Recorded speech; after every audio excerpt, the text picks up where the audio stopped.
What if one of the biggest gaming disasters of the decade didn't stay a disaster? Star Wars Battlefront II launched with all the force of a crashed Star Destroyer, beautiful on the outside but hollow, broken and buried in controversy. Before a single blaster fired, players felt betrayed. Heroes locked behind grind walls, loot boxes twisting progression, a Reddit response that went down in history. For all the wrong reasons. But here's the twist. The game didn't die. It was left behind, quietly, like a lone clone trooper on a forgotten outpost. No fanfare, no spotlight, just time and silence. And in that silence, something changed. Because behind the memes, behind the rage, was a game still pulsing with potential. And now, in 2025, we're asking the question no one thought we'd revisit. Did Battlefront II rise from the ashes? Or is it just a polished relic, haunted by its past, whispering promises it can no longer keep? This isn't just a review.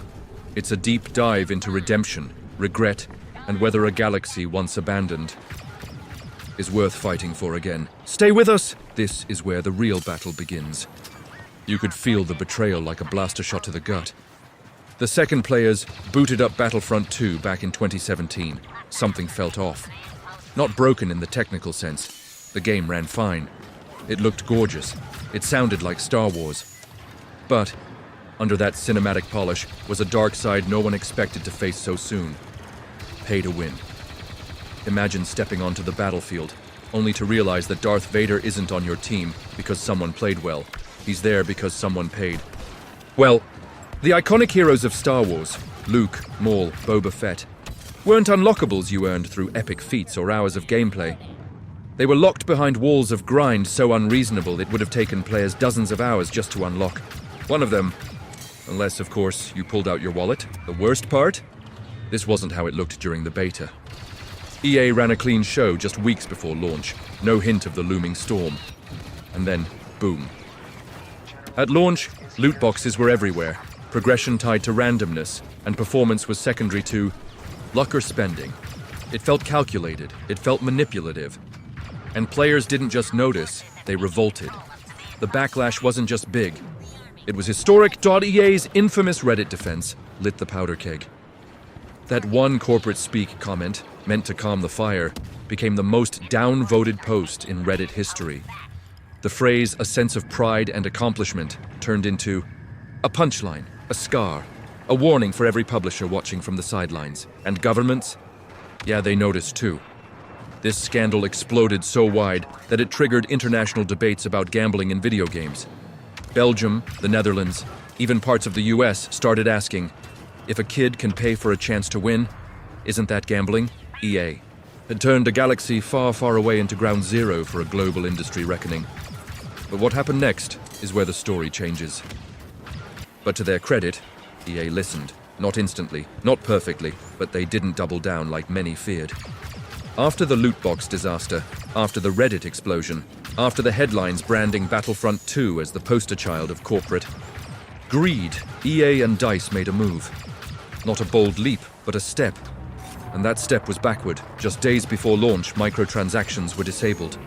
The in-game economy, once balanced around your credit card, was temporarily neutralized.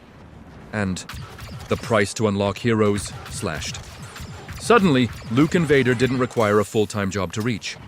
The grind was still there, but now it felt achievable, earned. And then the real change came, months later, but crucial.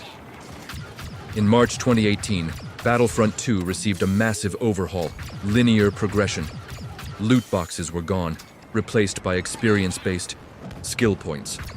Now you upgraded by playing, completing objectives, capturing points, winning skirmishes, losing them too. Your effort, not your wallet, shaped your power. Star cards, once buried in chance mechanics, were redesigned, earned, crafted, leveled up based on playstyle, not luck. DICE rebuilt the skeleton of the game without tearing down the whole body. And it worked. Slowly, steadily, the hate quieted. The player base, some never came back, but those who did started to notice something. This was becoming a real game. Balanced, fair, still cinematic. And finally, designed to reward players, not punish them for not paying up. Battlefront II didn't just patch its wounds, it started healing. But whether that healing was enough, that's what we'll explore next. So here we are, nearly a decade later, asking the unexpected. Is Star Wars Battlefront II actually good now? Short answer, yeah. Surprisingly, yes. And most of that comes down to one thing. The gameplay loop finally works.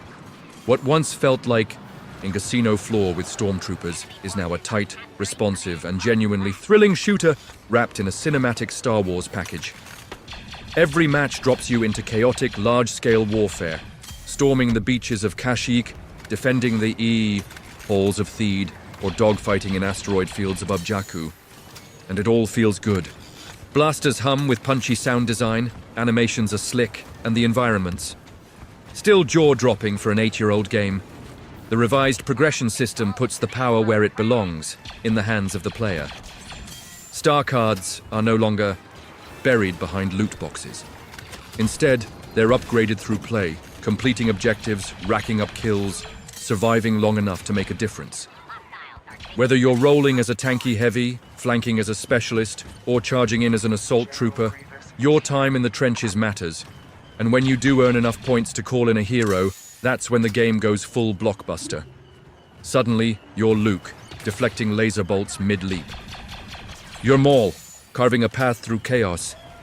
Those power spikes are designed for maximum fantasy payoff, and they still deliver.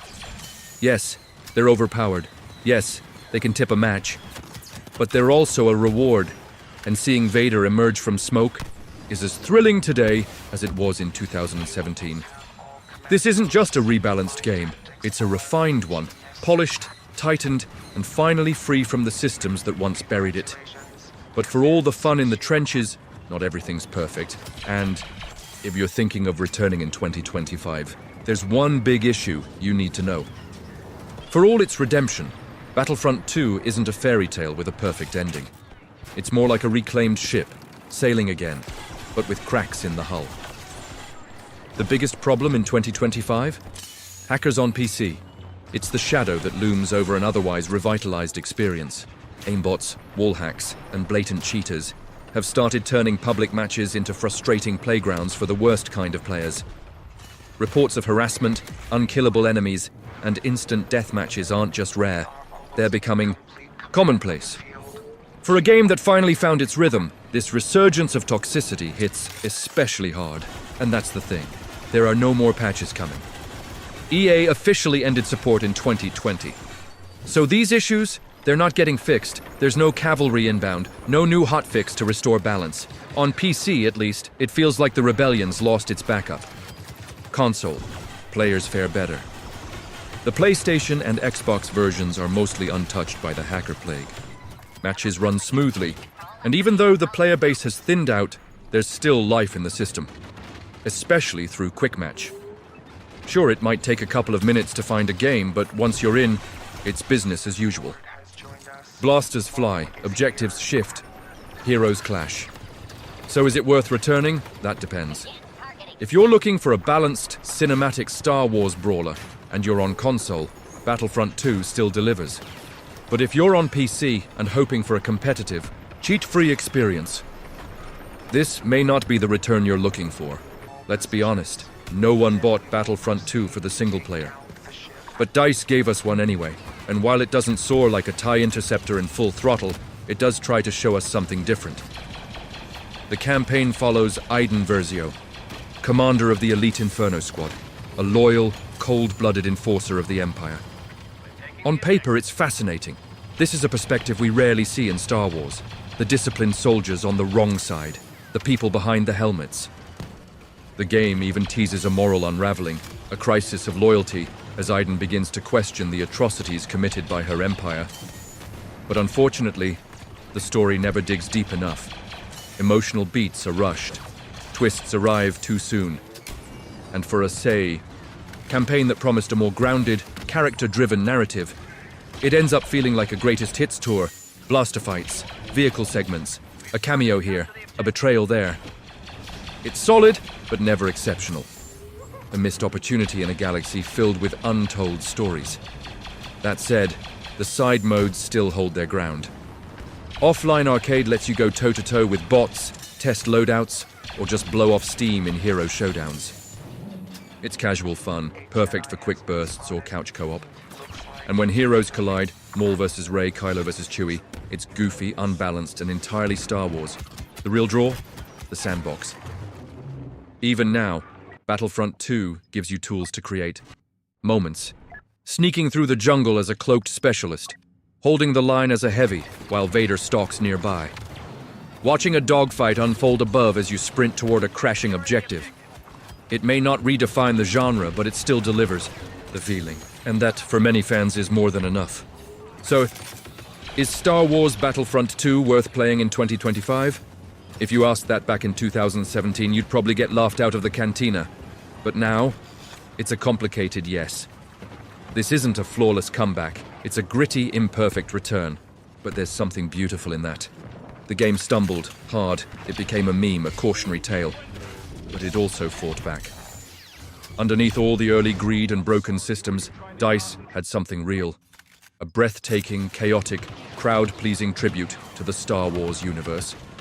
And when they finally stripped away the monetization garbage and rebuilt progression, what remained was a battlefield worth revisiting.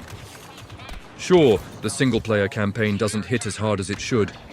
And sure, PC is a bit of a mess right now. But when the blasters fire, the heroes clash, and the music swells, you feel it. That childhood wonder, that Star Wars energy. Battlefront II never reached its full potential, but in a strange way, it became something even better. A flawed gem, polished by time, held together by a loyal community that never truly let go. So here's the real question. Did you come back? Did you return to the battlefield after all these years? Or did you leave it behind in 2017? What was your favorite moment? The first time you force pushed a squad off a balcony? Or when you stood side by side with Chewbacca on Hoth? Let us know in the comments. Whether you're a returning veteran or curious newcomer, your story matters, because this isn't just a game anymore, it's a redemption story. And in the galaxy of gaming, that's rarer than a Jedi who survived Order 66.